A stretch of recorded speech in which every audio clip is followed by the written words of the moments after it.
96장. 고운 내에 계신 예수께서 미친 로마인을 고쳐주시고 로마인들에게 말씀하신다. 다른 세 제자가 예루살렘으로 떠나갔으므로 예수께서 오늘은 남아있는 9 제자와 같이 계시다.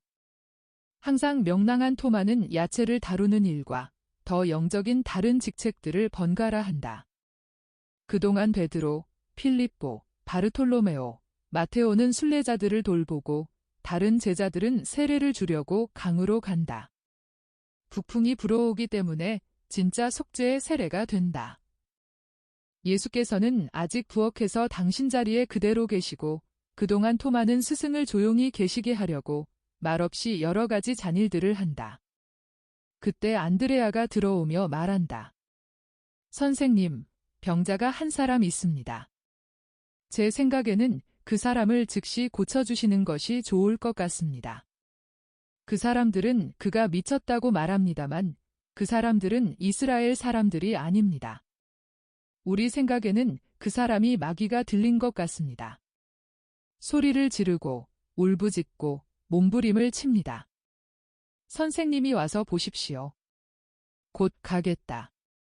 어디 있느냐? 아직 들판에 있습니다. 저 울부짖음이 들리십니까? 그 사람입니다. 꼭 짐승의 소리 같지만 그 사람입니다. 그 사람을 데리고 온 사람이 옷을 잘 입었고 그 병자를 호화로운 마차에서 여러 하인들이 내려놓은 것으로 보아 그 병자가 부자일 것이 틀림없습니다. 그 사람이 올림퍼스산의 신들을 모독하는 말을 하는 것을 보면 이교도가 틀림없습니다. 가자. 나도 가봐야지 하고 토마도 야채를 다루는데 열중하기보다는 보는데 더 호기심이 끌려서 말한다. 그들은 나가서 강 쪽으로 가지 않고 이 농가와 관리인의 집 사이에 있는 밭들이 있는 쪽으로 돌아간다. 양들이 어떤 풀밭에서 풀을 뜯고 있었으나 지금은 놀라서 사방으로 흩어졌다. 목자들과 개 한 마리가 양들을 모으려고 해보았으나 소용이 없었다. 풀밭 가운데에는 단단히 묶여서 사람들에게 붙잡혀 있는 사람이 있는데 그 사람은 그랬는데도 미치광이처럼 펄쩍펄쩍 뛴다. 그 사람은 무서운 고함을 지르는데 예수께서 그에게 가까이 다가서는 데 따라 고함 소리가 점점 더 커진다. 베드로와 필립보와 마테오와 나타나엘은 아주 가까이에서 어쩔 줄을 모르고 있다. 다른 사람들도 있다. 여자들은 겁이 나기 때문에 남자들 뿐이다. 선생님 오셨습니까? 얼마나 발광을 하는지 보십시오. 오하고 베드로가 말한다. 이제 가라앉을 것이다. 그렇지만 이 사람은 이교도입니다. 그걸 아십니까? 그런데 그것이 무슨 가치가 있단 말이냐? 그야. 이 사람의 영혼 때문에 그러는 것입니다. 예수께서 잠깐 미소를 지으시고 앞으로 나아가신다. 그래서 점점 더 심하게 몸을 움직이는 미치광이가 있는 집단 있는 곳까지 가신다. 그 집단에서 어떤 사람이 앞으로 나오는데 그의 옷과 수염을 깎은 얼굴로 보아 그가 로마인이라는 것을 알아볼 수 있다. 그는 이렇게 인사한다. 선생님, 안녕하십니까? 선생님의 평판은 제게까지 들려왔습니다. 선생님은 병을 고치시는데 히포크라테스보다 더 위대하시고 병자들에 대해 기적을 행하시는 데는 의신 아스클레피오스의 상보다도 더 위대하십니다. 저도 그것을 압니다. 그래서 왔습니다. 이 사람은 제 동생입니다. 아시겠어요? 이 애는 이상한 병으로 인해 미치광이가 되었습니다. 의사들도 영문을 도무지 모릅니다. 저는 이 애를 데리고 의신 아스클레피오스의 신전에 갔었습니다만 미친 증세가 더 심해져 가지고 나왔습니다. 저는 프톨레마이스의 출신인데 지금 키프로스에서 살고 있습니다. 맞습니다. 당신들은 이교도들입니다. 그러면 저희들에게는 아무것도 없습니까? 선생님의 신들이 저희 신들을 쫓아내거나 저희 신들에게서 쫓겨나는군요. 삼위이시고 오직 한 분이신 내 하느님께서 홀로 다스리십니다. 저는 공연이 왔군요 하고 로마인이 실망해서 말한다. 왜요? 저는 다른 신에 속해 있으니까요. 영혼을 창조하시는 하느님 한 분밖에 안 계십니다. 영혼이요. 영혼은 하느님께서 각 사람을 위하여 창조하신 저 신성한 존재입니다. 사람의 동반자이지만 사람이 죽은 후에도 살아남아 있는 것입니다. 그럼 그것이 어디에 있습니까? 자아의 저 깊숙한 곳에 있습니다. 그러나 신성한 존재로서 가장 신성한 성소에 있는데도 우리는 그에 대해서 내가 그것이라고 말하지 않고 그라고 말하는 것은 영혼은 물건이 아니라 참되고 모든 존경을 받아 마땅한 존재이기 때문입니다. 어디에 포함되어 있는 것이 아니라 오히려 그가 포함하고 있다고 말할 수 있습니다. 아이고. 아니, 선생님은 철학자이십니까? 나는 하느님과 결합해 있는 이성이요.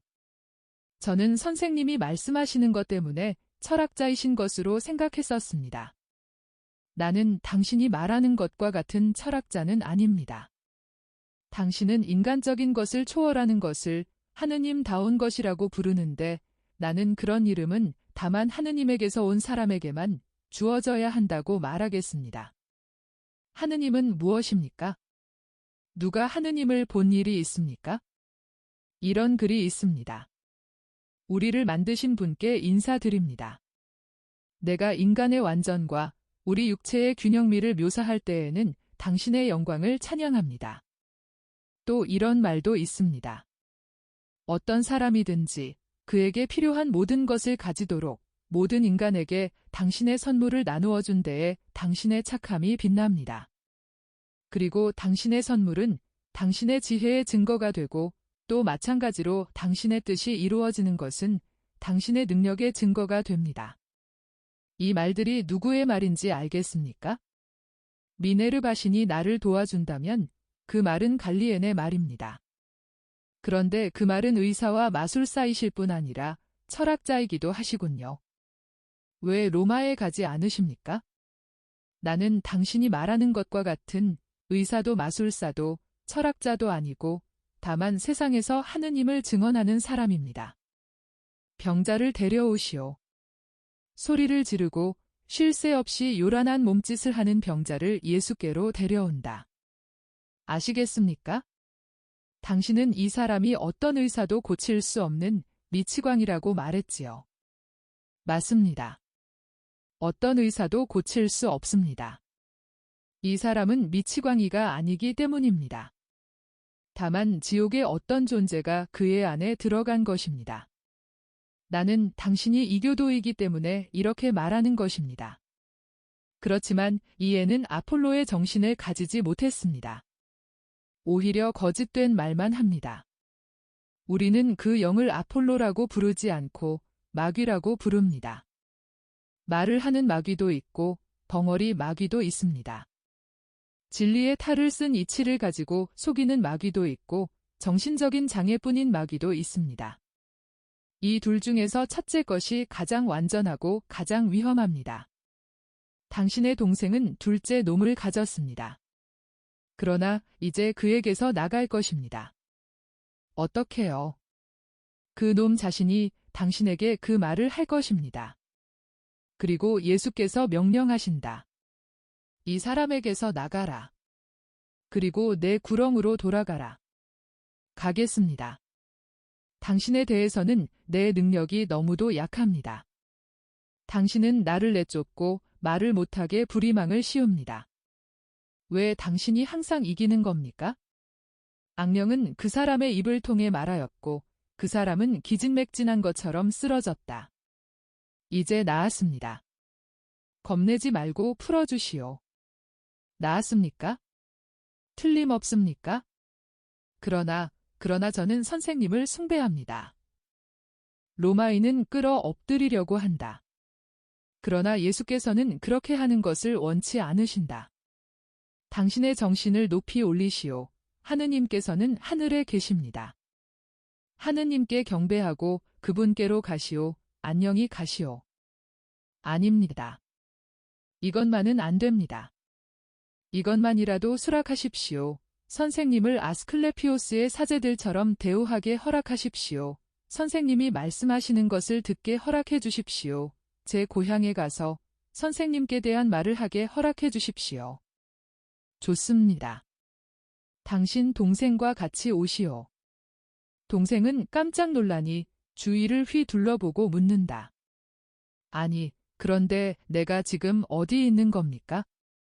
여긴 친티움이 아닌데. 바다가 어디 있어요? 당신은? 예수께서는 그에게 입을 다물라는 신용을 하시고 말씀하신다. 당신은 대단한 열병에 걸려서 기후가 다른 곳으로 데려왔습니다. 이제는 병이 전보다 나아졌어요. 이리 오시오. 모두가 간다. 그러나 모두가 똑같이 감격하지는 않았다. 사람들이 모이는 큰 방에는 감탄하는 사람들이 있는가 하면 로마인을 고쳐준 것을 비난하는 사람들도 있다. 예수께서 당신 자리로 가시는데 청중의 맨 앞줄에는 로마인들이 있다. 열왕기 한 대목을 인용하는 것을 기분 나쁘게 생각하지 마시오. 거기에 이런 말이 있습니다. 시리아의 왕이 이스라엘에 선전포고를 하려고 하였었는데 그때 그의 조정에는 나아만이라고 하는 유력하고 존경받는 사람이 있었습니다. 그런데 그 사람은 문둥병자였습니다. 시리아인들에게 붙들려간 이스라엘의 처녀가 그 사람의 노예가 되었는데 그 처녀가 그 사람에게 이렇게 말했습니다. 주인 어른께서 사마리아에 있는 예언자에게 가셨더라면 그분이 틀림없이 주인 어른의 문둥병을 고쳐주셨을 것입니다 하고 그 결과로 나아만은 그 처녀의 권고를 따를 허락을 왕에게 청했습니다. 그러나 이스라엘 왕은 매우 낭패하여 말했습니다. 시리아의 왕이 내게 병자들을 보내다니 내가 혹 하느님이라도 된단 말인가? 이것은 선전포고를 하기 위한 계략이다우 하고. 그러나 그 소식을 들은 엘리세오 예언자는 이렇게 말했습니다. 그 문둥병자를 내게 오라고 하시오. 내가 그 사람을 고쳐주겠소? 그러면 그 사람이 이스라엘에 예언자가 한 사람 있다는 것을 알게 될 것입니다. 그래서 나아만이 엘리세오에게 갔습니다. 그러나 엘리세오는 그를 받아들이지 않고 사람을 보내 그에게 이렇게 이르게 했습니다. 요르단강에 가서 7번 몸을 씻으시오. 그러면 깨끗해질 것입니다. 나아만은 그렇게 먼 길을 온 것이 소용없는 일같이 생각되었기 때문에 분개했습니다. 그래서 성이 나서 고국으로 돌아갈 참이었습니다. 그러나 하인들이 그에게 말했습니다. 그분은 주인 어른께 7번 몸을 씻으라고만 했습니다.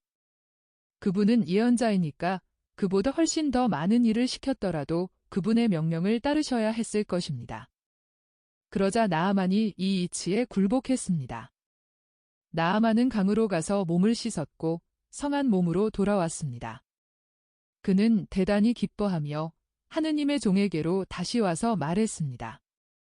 이제는 진리를 알았습니다. 온 세상에 다른 하느님이 없고 오직 이스라엘의 하느님뿐이시라는 것을 말입니다. 그리고 엘리세오가 그의 선물을 받기를 거절하였으므로 참 하느님께 제사를 드릴 만큼 이스라엘의 땅에서 흙을 넉넉히 가져갈 허락을 청했습니다. 나는 내가 한 일을 여러분 모두가 찬성하지 않는다는 것을 압니다. 또 여러분 앞에서 내가 내 무죄를 증명할 의무가 없다는 것도입니다. 그러나 내가 여러분을 참된 사랑으로 사랑하기 때문에 여러분이 내 행동을 이해하고 내 사랑이 여러분을 비추어 여러분의 정신에서 일체 비난하는 생각이나 분노하는 생각이 없어지기를 바랍니다. 여기서 우리는 이교도 지위에 있는 두 사람을 봅니다. 그 중에 한 사람은 병자였는데 이 사람들은 어떤 친척을 통해서 그러나 틀림없이 어떤 이스라엘 사람의 입을 통해서 당신들이 이스라엘의 메시아를 가서 만나면 그분이 병자를 고쳐줄 것이오 하는 말을 들었습니다. 그래서 이 사람들은 아주 먼 길을 왔습니다. 이 사람들의 신뢰는 나아만의 신뢰보다도 훨씬 더 컸습니다.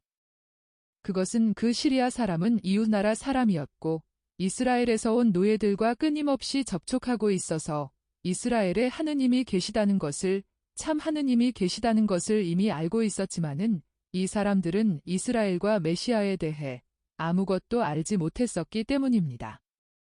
이제 한 이교도가 고국에 돌아가서 정말이지 이스라엘에는 하느님의 사람이 한 분 있고 이스라엘에서는 참 하느님을 숭배합니다 하고 말할 수 있다는 것이 좋은 일 아닙니까? 나는 몸을 7번 씻으라고 말하지 않고 하느님과 영혼에 대해 말해 주었습니다. 이 두 가지는 이 사람들이 알지 못하는 것인데 마르지 않은 샘물이 흘러나오는 구멍과 같이 7가지 선물을 가져다 주는 것입니다. 하느님과 영에 대한 사상이 있고 하느님과 영을 찾고자 하는 갈망이 있는 곳에서는 믿음과 바람과 사랑, 그리고 정의와 절제와 굳셈과 슬기의 나무들이 돋아나기 때문입니다.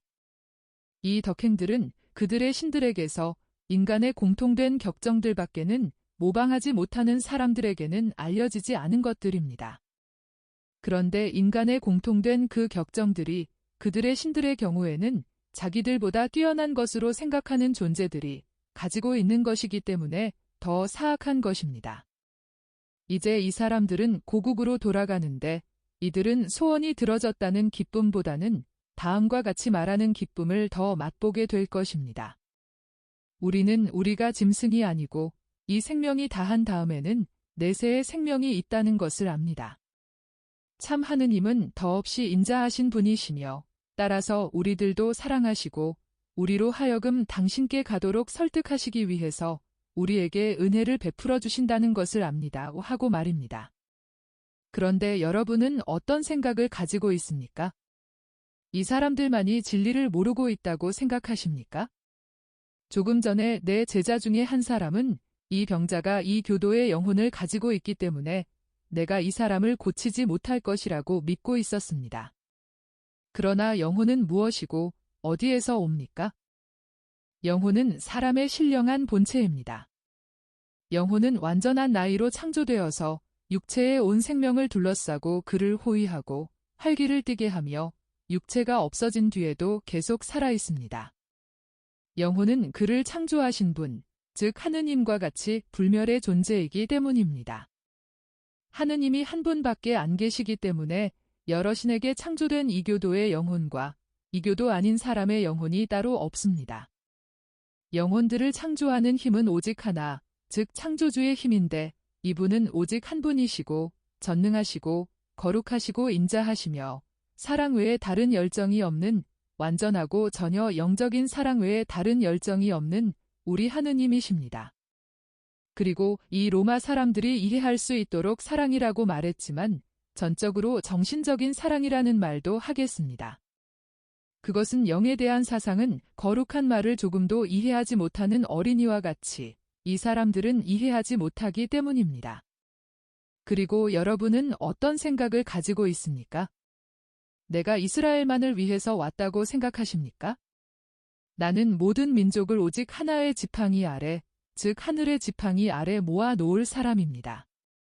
정말 잘 들어두시오. 멀지 않아 많은 이교도가 이렇게 말할 때가 올 것입니다.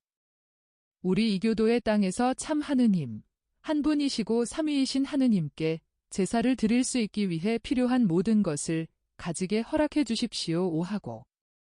그런데 나는 한 분이시고 삼위이신 하느님의 말씀입니다. 이제 이 사람들은 내가 멸시하는 태도로 쫓아버린 것보다도 더 확신을 가지고 떠날 것입니다. 이 사람들은 내 기적을 보고 내 말을 듣고서 하느님을 알게 되었고 이 사람들이 돌아가서 하느님께 대한 말을 할 것입니다. 나는 이런 말을 덧붙이겠습니다. 이렇게도 큰 믿음을 상주는 것이 공평하지 않았습니까? 이 사람들은 의사들의 대답으로 인하여 갈피를 잡지 못하고 신전들을 찾아다니느라고 여행을 한 것이 쓸데없음으로 인하여 실망했으면서도 믿음을 가지고 알려지지 않은 사람, 도무지 세상에 알려지지 않은 사람들에게로 이스라엘에서 멸시받는 사람, 몹시 멸시받고 비방받는 사람에게로 와서 저는 선생님이 고치실 수 있다고 믿습니다 하고 말할 수 있었습니다. 이 사람들의 정신 상태에 대한 첫 번째 성유는 이 사람들이 믿을 줄 안 것에서 옵니다. 내가 이 사람들을 고쳐준 것은 그들의 병보다도 오히려 그들의 그릇된 믿음입니다. 사실 나는 이 사람들의 입술에 마시는 데 따라서 갈증이 더해지는 잔을 갖다 대주었습니다. 참 하느님을 알고자 하는 갈증 말입니다. 이것으로 내 말을 끝냅니다. 이스라엘의 여러분에게 말합니다. 이 사람들이 가질 줄 알았던 것 같이 믿음을 가질 줄 아시오. 로마인은 병이 나은 동생과 같이 가까이 와서 말한다. 아이고. 저는 이제는 주피터의 이름으로라는 말은 못하겠습니다. 그 대신 이렇게 말하겠습니다. 로마 시민인 제 명예를 걸고 저는 이 갈증을 느낄 것이라고 맹세합니다. 이제는 떠나가야 하는데 이후에는 누가 제게 마실 것을 또 주시겠습니까? 어느 날이고 내가 보낸 사람들 중에 한 사람이 당신에게로 가는 날까지는 이제 당신이 가질 줄을 알게 된 당신의 영혼이 그렇게 할 것입니다. 그럼 선생님은 안 오십니까? 나는 못합니다. 그러나 내가 육체적으로 그곳에 없다고 해도 실제로 없는 것은 아닐 것입니다. 그리고 내가 당신에게 당신이 사랑하는 사람을 고쳐준 것보다 더 큰 선물을 주게 하는 데에는 2년 남짓밖에 걸리지 않을 것입니다. 두 분 잘 가시오. 이 믿음의 감정을 끝까지 간직하도록 하시오. 선생님, 안녕히 가십시오. 참 하느님께서 선생님을 지켜주시기 바랍니다. 두 로마인은 떠난다. 그들이 하인들과 마차를 부르는 소리가 들린다. 그런데 저 사람들은 자기들이 영혼을 가지고 있다는 것조차 알지 못했었단 말이야 하고 노인이 중얼거린다. 그렇습니다. 할아버지. 그런데도 저 사람들은 많은 이스라엘 사람들보다도 제 말을 받아들일 줄을 알았습니다. 이제는 저 사람들이 이렇게 많은 기부금을 냈으니 애금을 2곡, 3곱으로 늘려서 하느님의 가난한 사람들이 그것을 이용하게 합시라. 그리하여 가난한 사람들은 그들 자신보다도 더 가난한 저 은인들을 위해서 그들이 오직 한 가지뿐인 진짜 재물, 즉 하느님을 아는 재물에 이르게 되도록 기도하기 바랍니다. 베일을 쓴 여자는 베일을 쓴 채로 울어서 눈물은 보이지 않는다. 그러나 흐느끼는 소리는 들린다. 저 여자가 우는군요 하고 베드로가 말한다. 아마 돈이 떨어졌나 보군요. 저 여자에게 돈을 좀 주어도 되겠습니까? 저 여자가 우는 것은 그 때문이 아니다. 그러나 저 여자에게 가서 이렇게 말하여라. 고향은 가버리지만 하늘은 그대로 남아 있습니다. 하늘은 믿음을 가질 줄 아는 사람의 것입니다. 하느님은 인자 자체이십니다. 그렇기 때문에 죄인들까지도 사랑하십니다. 그리고 당신에게 하느님께 간다는 것을 확신시키려고 은혜를 주십니다. 하고 가서 이렇게 말하고 울게 내버려 두어라. 그것은 독이 빠져나가는 것이다. 베드로는 밭 있는 쪽으로 가는 그 여자를 만나러 가서 말을 하고 돌아온다. 그 여자는 더 크게 울기 시작했습니다.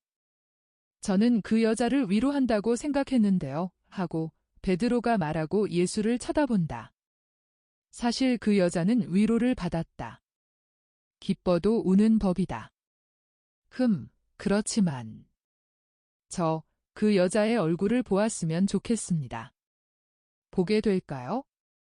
심판날에. 아이고 맙서사.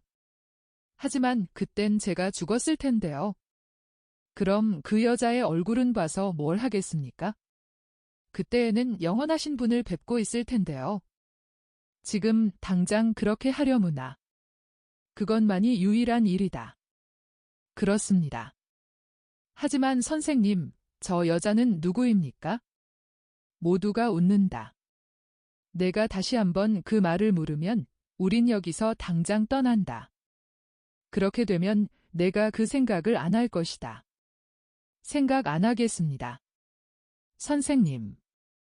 그렇지만 선생님만 그대로 계시면 그만입니다. 예수께서는 빙그레 웃으신다. 그 여자는 찌꺼기임과 동시에 만물이기도 하다. 무슨 말씀인지 못 알아듣겠습니다. 그러나 예수께서는 베드로를 그곳에 버려두시고 마을로 가신다. 선생님은 즈가리아의 집에 가시는 거야? 그의 아내가 병이 들었거든. 나보고 선생님께 말씀드리라고 하며 보냈어 하고 안드레아가 설명한다. 신경 건드리지 마. 넌 무엇이든지 다 아는구나. 넌 별의별 일을 다 하면서 내겐 말하는 일이 없어. 넌 물고기보다도 못해. 베드로는 실망한 분풀이를 아우에게 한다. 형, 신경 쓰지 마라. 형도 나 대신 말하면서. 그물이나 거들어 가고서 어떤 제자들은 오른쪽으로 가고 어떤 제자들은 왼쪽으로 간다. 이것으로 모든 것이 끝난다. 97장. 고은 내에 계신 예수께서 말씀하신다. 거짓 증언을 하지 말아라. 사람이 많이도 온다 하고 마테오가 탄성을 올린다. 그러니까 베드로가 대답한다. 저것 봐. 갈릴레아 사람들까지 있어? 아이고. 아이고. 선생님께 가서 말씀드리세.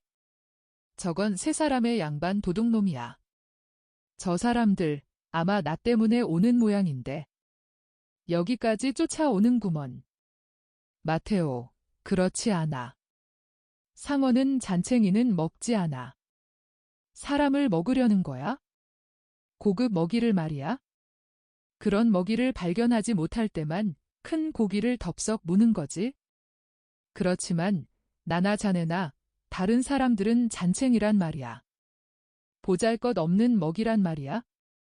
선생님 때문이란 말인가? 하고 마테오가 묻는다. 그럼 누구 때문이겠어? 저 사람들이 얼마나 사방을 휘둘러보는지 못 보나? 꼭 영양의 발자취 냄새를 맡는 야수들 같단 말이야. 선생님께 가서 말씀드려야지. 기다리게. 알페오의 아들들에게 말하세. 선생님은 너무 착하셔. 그 친절이 저 아가리 속으로 떨어지면 쓸데없는 친절이 된단 말이야. 자네 말이 옳아? 두 사람은 강으로 가서 야고보와 유다를 부른다. 이리들 오게. 녀석들이 왔어. 극악인들이 그자들은 틀림없이 선생님을 귀찮게 하려고 오는 거야? 가세. 선생님은 어디 계신가? 아직 부엌에 계셔. 빨리 하세.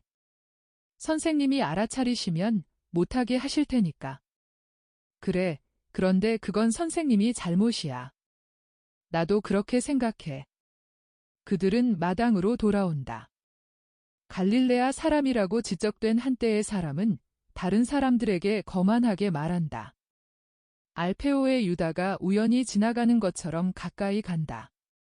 그는 이런 말을 듣는다. 말이 사실로 뒷받침돼야지. 그런데 선생님은 사실을 행하신단 말입니다. 어제도 마귀 들린 로마인을 고쳐주셨습니다. 우하고 건장하게 생긴 서민층 사람이 대꾸한다. 아이고. 소름 끼친다. 이교도를 고쳐주다니. 파렴치한 일이야. 엘리, 들었나? 그 사람에게는 죄라는 죄는 전부 있어? 세리와 창녀들과 친하지, 이교도들과 관계를 맺지, 그리고 험고가들을 참아 견디는 힘을 가졌군요. 이것도 죄지요. 내가 보기에는 제일 큰 죄입니다. 그러나 선생님은 그걸 모르시니까 자기 자신을 변호하려고 하지 않으십니다. 그러니 나하고 얘기합시다. 나는 그분의 형이요. 그리고 이 사람은 더 큰 형이고. 말하시오. 그런데 왜 그렇게 벌컥성을 내십니까? 우리가 메시아에 대해서 나쁘게 말하고 있었던 것으로 생각하십니까? 천만에요. 우리는 그분의 명성을 듣고 그렇게 먼 곳에서 왔습니다. 이 사람들에게도 그 말을 하고 있었습니다. 거짓말 마시오. 당신이 하도 기분이 나빠서 등을 돌리겠소? 그러면서 알페오의 유다는 아마 원수에 대한 그의 사랑이 위태롭게 되는 것을 느꼈는지 딴 곳으로 가버린다. 그게 참말이 아니오. 당신들 모두 말해보시오. 그러나 당신들 모두, 즉 그 갈릴레아 사람들과 말을 하던 다른 사람들은 침묵을 지킨다. 그들은 거짓말을 하기는 싫고 감히 반대는 하지 못한다. 그래서 잠자코 있는 것이다. 우리는 그분이 어떤지도 모릅니다. 하고 갈릴레아 사람 엘리가 말한다. 당신은 내 집에서 선생님을 모욕하지 않았지요. 하고 마테오가 빈정거리며 말한다. 당신 병 때문에 기억력이 없어진 겁니까? 갈릴레아 사람은 제 겉옷을 집어가지고 다른 사람들과 같이 가버린다. 비겁자 하고 베드로가 등에 대고 외친다. 저 사람들은 선생님에 대해서 우리에게 끔찍한 말을 하려고 했습니다. 하고 한 사람이 설명한다. 그렇지만 우리는 사실을 보았습니다. 그 반면에 우리는 저 사람이 어떤 사람인지 압니다. 바리사이파 사람들입니다. 그러니 누구를 믿겠습니까? 정말 친절하신 착하신 분을 믿겠습니까? 그렇지 않으면 착하다고 주장은 하지만 사실은 골칫거리에 지나지 않는 악인들을 믿겠습니까? 나는 선생님께로 온 다음부터는 나 자신을 알아볼 수 없을 만큼 아주 변했습니다. 나는 아내와 아이들에게 난폭하고 무자비했고 이웃에게 버릇없이 굴었는데 지금은 우리 동네에서는 모두 이렇게 말합니다. 아자리아는 그전 아자리아가 아니야 하고. 그렇다면 마귀가 사람들을 착하게 만든다는 말을 들어본 일이 있습니까? 그럼 마귀가 무슨 일을 하는 겁니까? 우리를 거룩하게 하는 일을 합니까? 아이고. 그가 주님을 위해서 일한다면 정말이지 괴상한 마귀겠는데요. 여보, 당신 말 잘했습니다. 당신은 잘 이해할 줄 알고 잘 보고 잘 행할 줄 아니 하느님께서 당신을 보호해 주시기 바랍니다. 그렇게 계속하시오. 그러면 축복받은 메시아의 참 제자가 될 것이고 당신들의 이익을 원하시고 당신들을 그리로 인도하기 위해 모든 것을 참아받는 그분의 기쁨이 될 것입니다. 여러분은 참된 악에 대해서만 분개하시오. 그러나 그분이 하느님의 이름으로 행동하시는 것을 보면 분개하지 마시오. 그리고 비록 새로운 일이라 하더라도 그것을 파렴치한 행위라고 믿게 하려는 사람들의 말을 믿지 마시오. 새 시대가 왔습니다. 그것은 뿌리가 여러 세기 동안을 활동한 다음에 피게 될 꽃과 같습니다.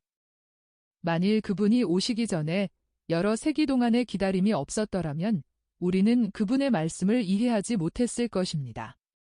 그러나 시나이산에서 받은 율법을 여러 세기 동안 지킨 것으로 인해서 우리는 최소한의 준비를 할 수가 있어서 이 새로운 시대에 지극히 인자하신 하느님께서 우리에게 보게 해주신 하느님의 꽃의 모든 향기와 모든 진을 들이마셔서 우리를 깨끗하게 하고 우리의 기운을 북돋우고 우리를 제단처럼 향기롭게 하게 허락하셨습니다.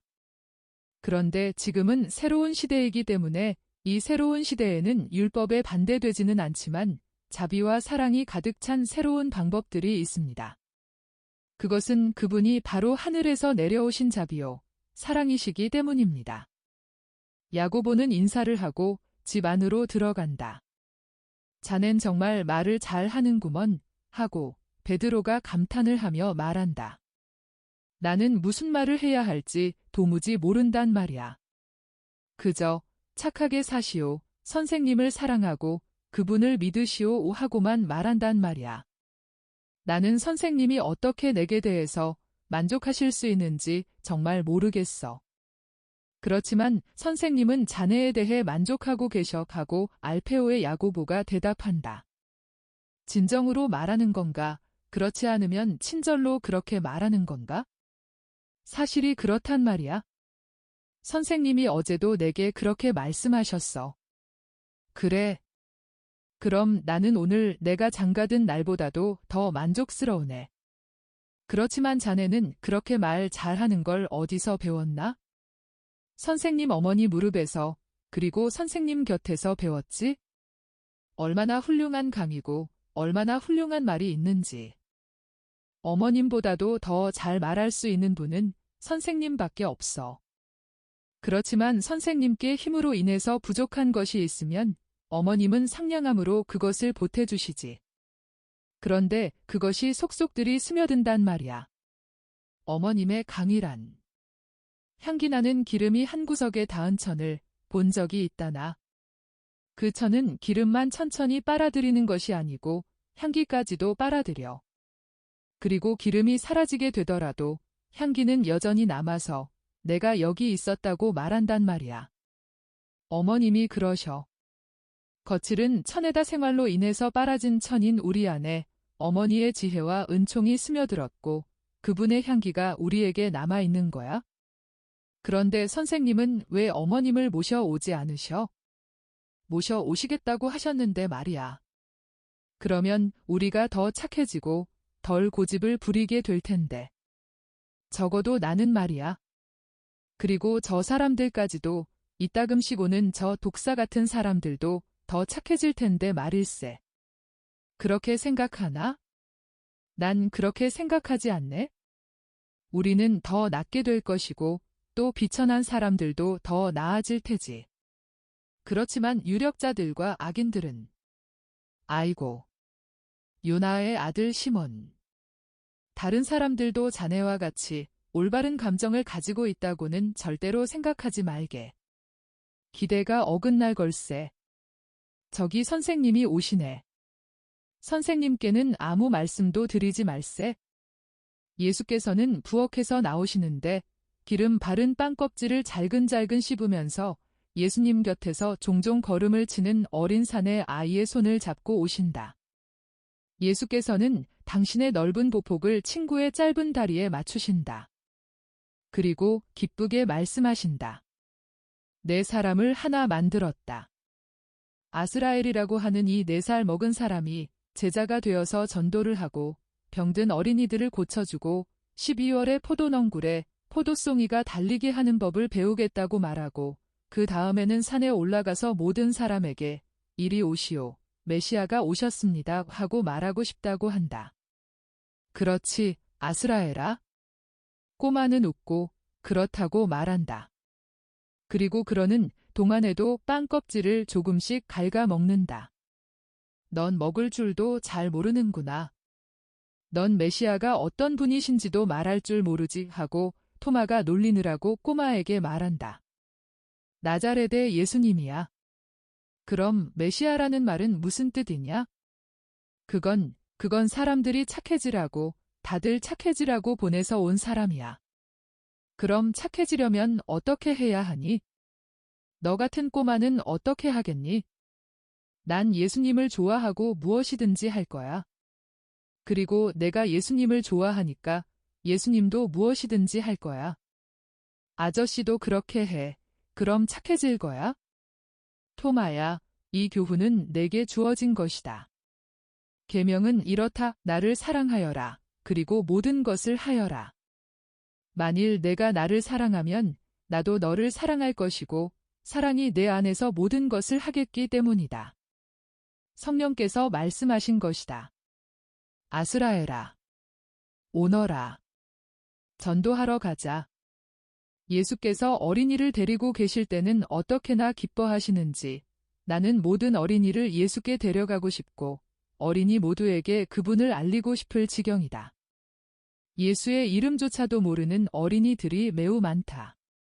예수께서는 베일을 쓴 여자 앞을 지나가실 참이다.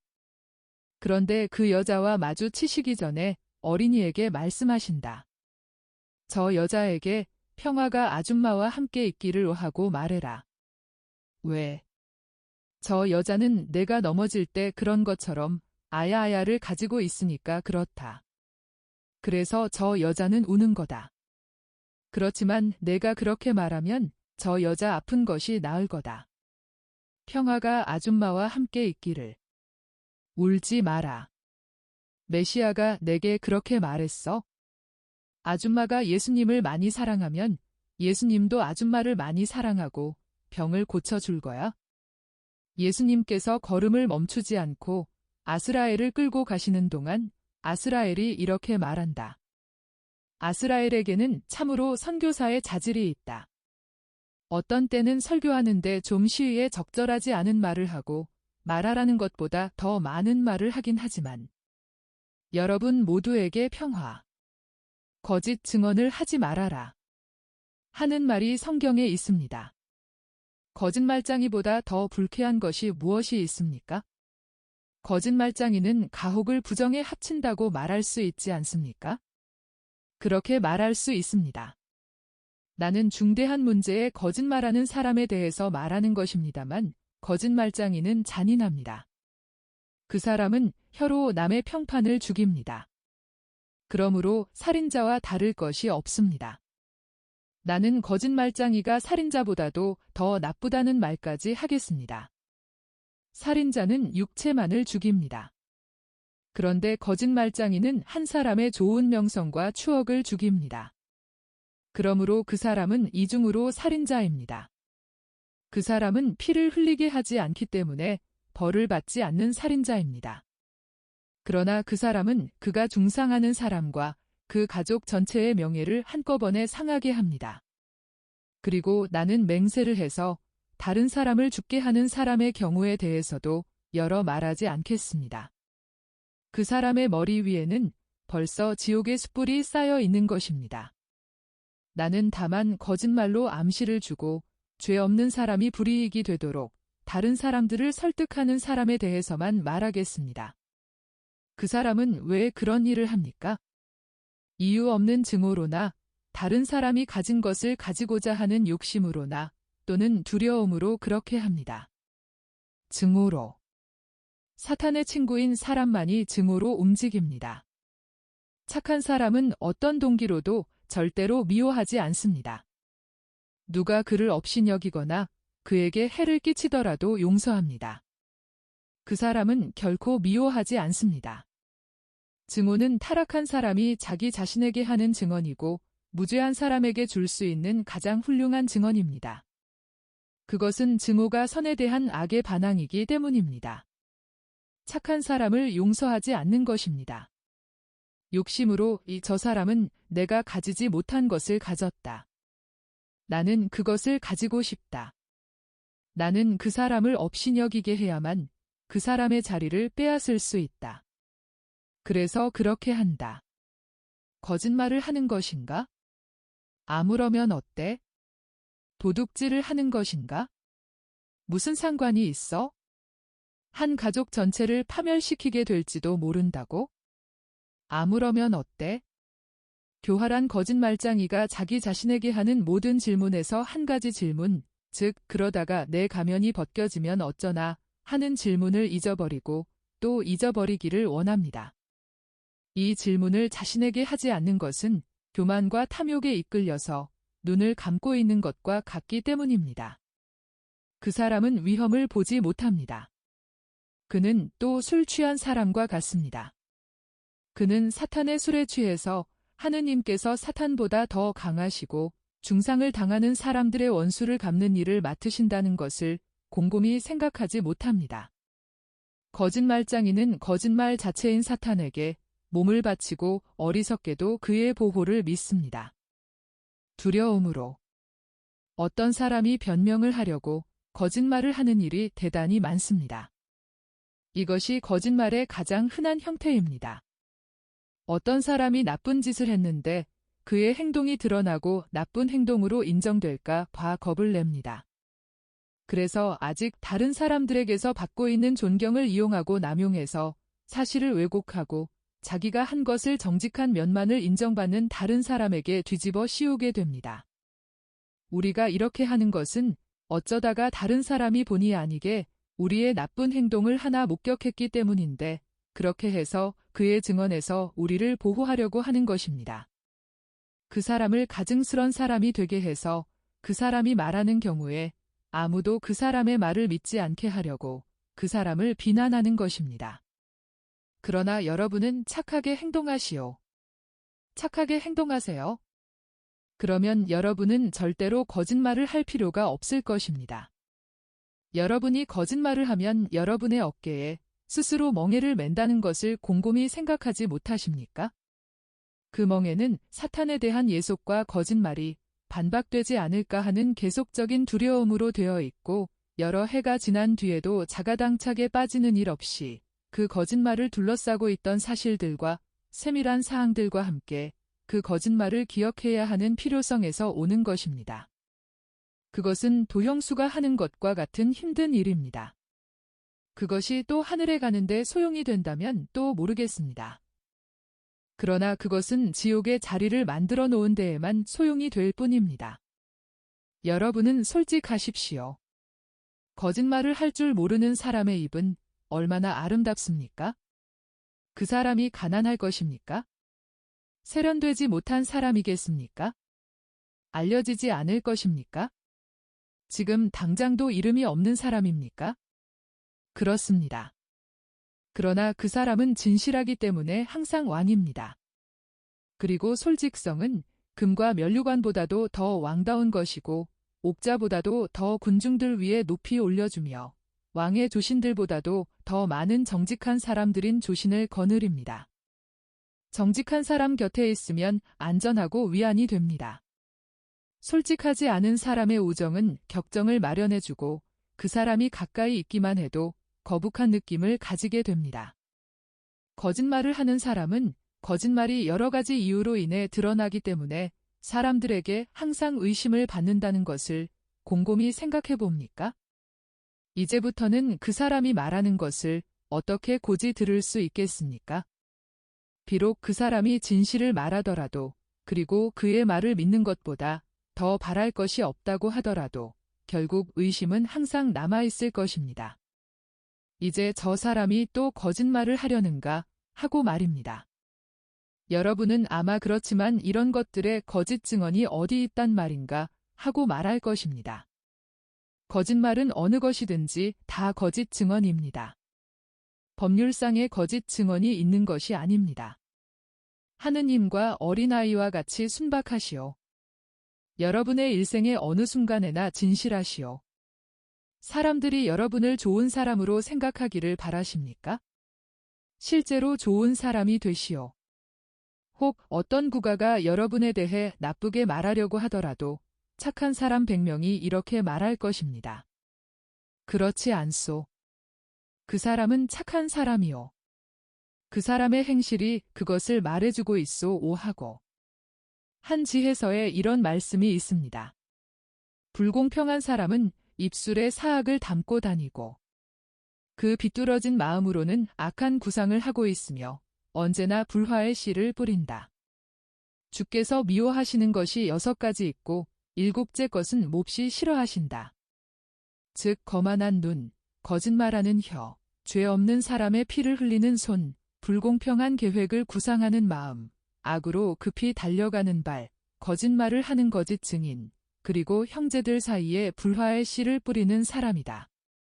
혀의 죄로 인하여 파멸이 악인에게 다가온다. 거짓말을 하는 사람은 기만적인 증인이다. 진실을 말하는 입술은 변하는 일이 없다. 그러나 기만적인 혀를 놀리는 사람은 그 증언이 변한다. 불평하는 사람의 말은 소박한 것 같으나 내장을 파고든다. 원수는 그가 배반을 꾸미고 있을 때 그의 말하는 투로 알아볼 수 있다. 그가 낮은 목소리로 말하면 그를 믿지 말아라. 그가 마음속에 7가지 악의를 가지고 있기 때문이다. 그는 매력 있는 외양 속에 그의 증오를 숨기고 있다. 그러나 그의 악의는 드러날 것이다. 구덩이를 파는 사람은 그 구덩이에 빠질 것이고 돌을 굴리는 사람 위에 그 돌이 떨어질 것이다. 거짓말의 죄는 이 세상만큼이나 오래되었고 지혜로운 사람의 생각은 거짓말장이에 대한 하느님의 심판이 그런 것과 같이 그가 결정한 것으로 만족합니다.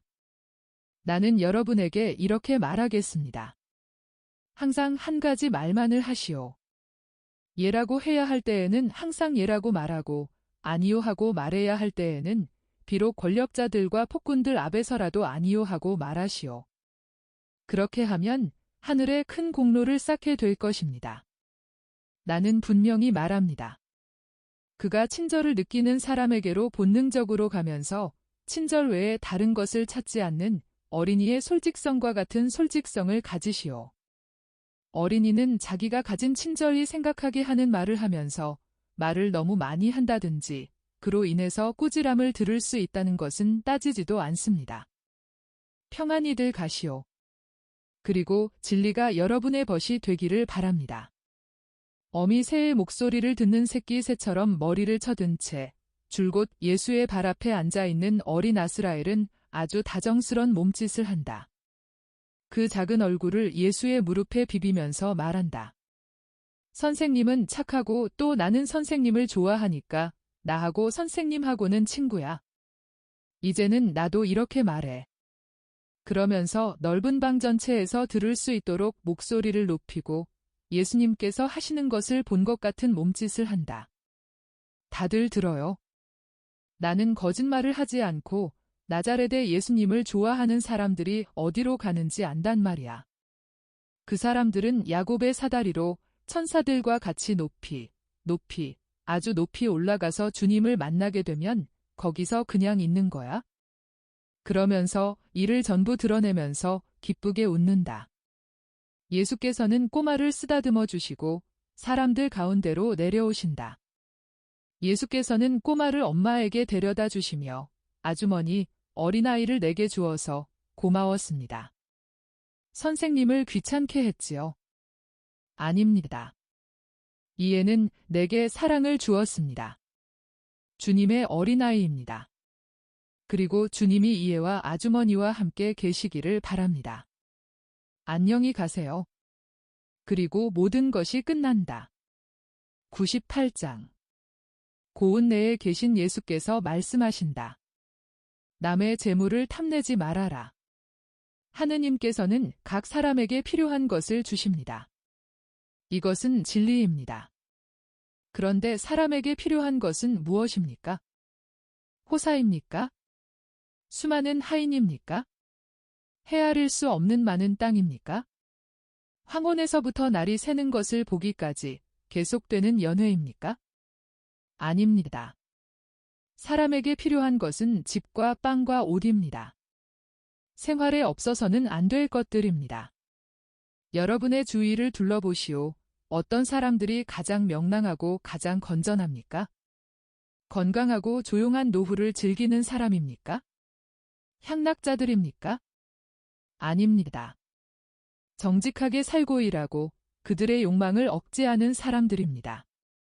그들은 음란의 독을 가지고 있지 않으므로 강한 채로 있고 연회의 독을 가지고 있지 않으므로 언제까지나 민첩하며 샘의 독을 가지고 있지 않으므로 언제까지나 명랑합니다. 그런데 점점 더 가질 욕심을 내는 사람은 그의 평화를 죽이고 즐기지를 못하며 일찍 늙고 원한과 악습으로 초조하게 됩니다. 나는 도둑질을 하지 말라는 계명과 남의 재물을 탐내지 말라는 계명을 함께 묶어놓을 수 있을 것입니다. 그것은 사실에 있어서 과도한 욕심이 있으면 도둑질을 하게 되기 때문입니다. 욕심에서 도둑질까지는 잠깐입니다. 어떤 욕망이나 모두 옳지 않습니까? 내 말은 그 뜻이 아닙니다. 밭이나 공장에서 일하면서 거기서 자녀들을 먹여 살릴 만한 것을 얻기를 원하는 가장은 정말이지 죄를 짓지 않습니다. 오히려 아버지의 의무를 다하는 것입니다. 그러나 이와 반대로 더 큰 향락 외에 다른 것을 원치 않고 향락을 더 누리기 위하여 남의 재물을 훔치는 사람은 죄를 짓습니다. 욕심. 왜 욕심을 내는 것입니까? 남의 재물을 탐내는 것은 탐욕과 셈이 아니고 무엇입니까? 여러분, 욕심은 하느님과의 사이를 갈라놓고 사탄과 결합시킵니다. 제일 먼저 남의 재물을 탐낸 것이 루치페르라고 생각하지 않으십니까? 그는 대천사들 중에서 가장 아름다운 대천사였고 하느님을 누리고 있었습니다. 그것으로 만족해야 했을 것입니다. 그런데 하느님을 샘내서 자기가 하느님이 되기를 원했습니다. 그래서 마귀가 되었습니다. 두 번째 예는 이렇습니다. 아담과 하와는 모든 것을 가지고 있었고 지상낙원을 누리고 하느님의 우정을 누리며 하느님께서 그들에게 주시는 은총의 선물로 행복했습니다. 그들은 그것으로 만족해야 되었을 것입니다. 그런데 하느님이 가지신 선과 악에 대한 지식을 냈습니다. 그래서 하느님께 미움을 산 추방당한 사람이 되어서 에덴에서 쫓겨났습니다. 셋째 예는 이렇습니다. 카인은 아벨이 주님과 친하기 때문에 아벨을 샘냈습니다. 그래서 첫 번째 살인자가 되었습니다. 아론과 모세의 누이 마리아는 그의 오라비를 샘내서 이스라엘 역사에서 첫 번째 문둥병자가 되었습니다. 나는 여러분을 데리고 다니며 하느님의 백성의 온 역사를 골고루 살펴보게 할 수 있을 것입니다. 그러면 여러분은 과도한 욕심을 가진 사람을 죄인을 만들고 나라의 벌을 몰아왔다는 것을 알게 될 것입니다. 그것은 개인의 죄가 자꾸 쌓이면 나라의 벌을 가져오기 때문입니다. 이것은 여러 세기를 두고 쌓이고 쌓인 모래알들이 붕괴를 일으켜 나라와 그 안에 있는 것을 파묻어 놓는 것과 같습니다. 내가 어린아이들을 자주 예로 든 것은 아이들은 순진하고 신뢰하기 때문입니다. 오늘은 욕심이 없는 새들을 본받으라고 말하겠습니다. 보시오, 지금은 겨울이라 과수원에 먹을 것이 별로 없습니다. 그러나 여름에 여축을 하려고 걱정을 합니까? 아닙니다. 새들은 주님을 믿습니다. 그놈들은 작은 벌레 한 마리, 나달 하나, 빵 부스러기 하나, 먹다 남은 것 하나, 물에 떠있는 각닭이 한 마리쯤은 언제나 잡아 모이주머니에 들여보낼 수 있다는 것을 압니다. 그놈들은 겨울에 몸을 숨길 수 있는 따뜻한 굴뚝이나 양털 뭉치 하나쯤은 언제나 있으리라는 것을 압니다. 또 둥지를 만드는 데 쓸 건초가 필요하고 새끼들에게 줄 더 많은 양식이 필요할 때가 되면 목장에는 향기로운 풀이 있고 과수원과 밭고랑에는 맛 좋은 먹이가 있고 공중과 땅에는 곤충이 가득하리라는 것을 압니다. 그래서 즐겁게 노래합니다. 조물주여, 우리에게 지금 주시는 것과 후에 주실 것에 대해 감사드립니다 하고, 그리고 사랑의 계절이 되어 암컷을 즐기고 새끼들이 많이 불어나는 것을 보게 되면 재빨리 목청껏 기쁨의 환성을 지릅니다. 새보다 더 명랑한 피조물이 있습니까? 그렇지만 새의 지능은 사람의 지능과 비교하면 어떻습니까? 산 앞에 있는 차돌 한 개와 같습니다. 그러나 새는 우리에게 교훈을 줍니다. 정말 잘 들어두시오. 더러운 욕심이 없는 사람은 새와 같은 명랑을 가진 사람입니다. 그런 사람은 하느님을 신뢰하고 하느님을 아버지로 느낍니다. 그는 떠오르는 해를 보고 미소 짓고 내리 깔리는 밤을 보고 미소 짓습니다. 태양은 그의 벗이요 밤은 그를 기르는 것임을 알기 때문입니다.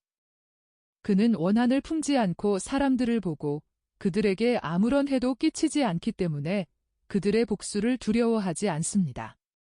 그는 정직한 생활은 병을 멀리 쫓고 아늑한 휴식을 마련해 준다는 것을 알기 때문에 자기의 건강과 잠에 대해 걱정을 하지 않습니다. 끝으로 그는 선행을 했기 때문에 다만 하느님의 미소만을 받으리라는 것을 알기 때문에 죽음을 두려워하지 않습니다. 왕도 죽고 부자도 죽습니다. 왕권도 죽음을 멀리 쫓지 못하고 돈도 불사불멸을 사지 못합니다. 왕 중의 왕, 귀한 분들 중에서 가장 귀한 분의 앞에서는 왕관과 금전이 얼마나 보잘것없는 것들입니까? 반대로 값어치가 있는 것은 율법에 따라 산 생활뿐입니다.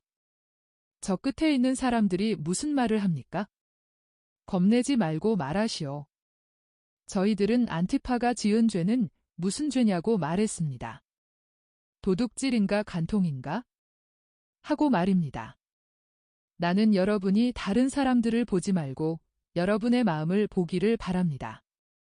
그러나 그 사람은 하느님보다도 육체를 숭배하기 때문에 우상 숭배의 죄가 있고 간통과 도둑질과 옳지 않은 욕심의 죄가 있고 멀지 않아 살인죄를 지을 것이라고 대답하겠습니다. 그 사람은 구세주이신 선생님께 구원을 받겠습니까? 나는 뉘우치고 하느님께로 돌아오는 사람들을 구원할 것입니다. 뉘우치지 않는 사람들은 구속을 받지 못할 것입니다. 선생님은 그 사람이 도둑이라고 말씀하셨는데 무엇을 훔쳤습니까? 동생의 아내를 훔쳤습니다. 도둑질이 돈에만 관계되는 것이 아닙니다. 어떤 사람의 명예를 떨어뜨리는 것, 어떤 처녀의 처녀성을 빼앗는 것, 남편에게서 아내를 빼앗는 것도 남의 소를 훔치는 것이나 나무의 과일을 휩쓸어 가는 것과 마찬가지로 도둑질입니다. 그런 다음 격정이나 거짓 증언으로 더 중하게 된 도둑질이 간통이나 음란이나 거짓말로 더 중하게 됩니다. 그러면 매음을 하는 여자는 무슨 죄를 짓습니까? 그 여자가 결혼한 여자이면 간통과 자기 남편에 대한 도둑질이 죄를 짓는 것입니다. 만일 결혼 전이면 음란과 자기 자신에 대한 도둑질이 죄를 짓는 것입니다. 자기의 자신에 대해서요? 그러나 그 여자는 자기의 것을 버리는데요. 아닙니다. 우리의 육체는 영혼의 성전이 되고 하느님의 성전이 되라고 창조되었습니다. 그러므로 그것을 온전하게 보존해야 합니다. 그렇지 않으면 영혼에게서 하느님의 우정과 영원한 생명을 훔치는 것이 됩니다. 그러면 창녀는 사탄에게만 속해 있겠군요.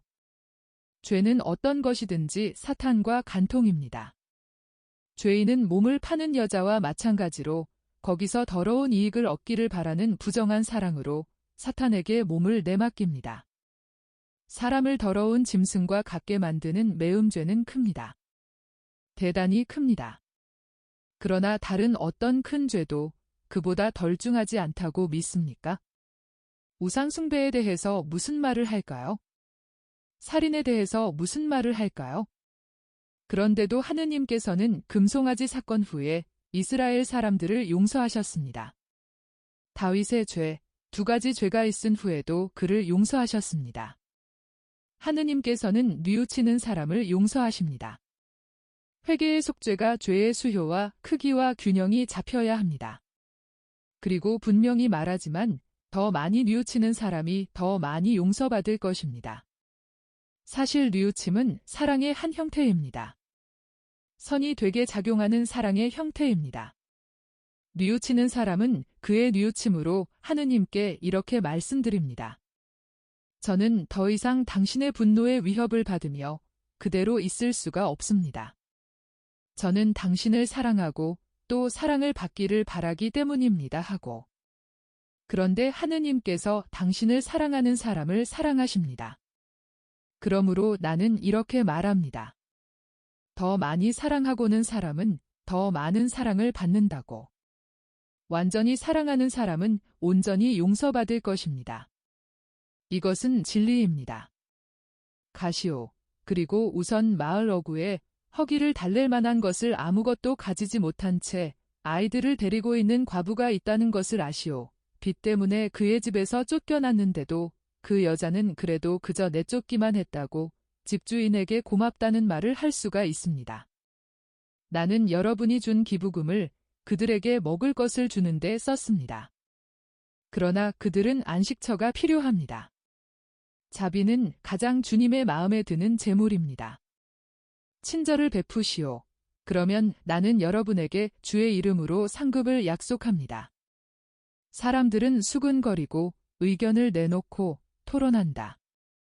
그동안 예수께서는 거의 소경이 다 된 사람을 고쳐주시고 병든 며느리를 가서 고쳐달라고 청하려고 고아에서 온 어떤 작은 노파의 말을 들으신다. 그것은 눈물겨운 긴 이야기인데 오늘은 내가 반쯤 죽은 것 같이 되어서 여기에 옮겨 쓰지 않는다. 그런데 다행히 모든 것이 끝났습니다. 다행이라고 말씀드리는 것은 3시부터 계속되어 눈까지 부시게 하는 심장 발작 때문에 글을 계속 쓸 수 없는 상태이기 때문입니다.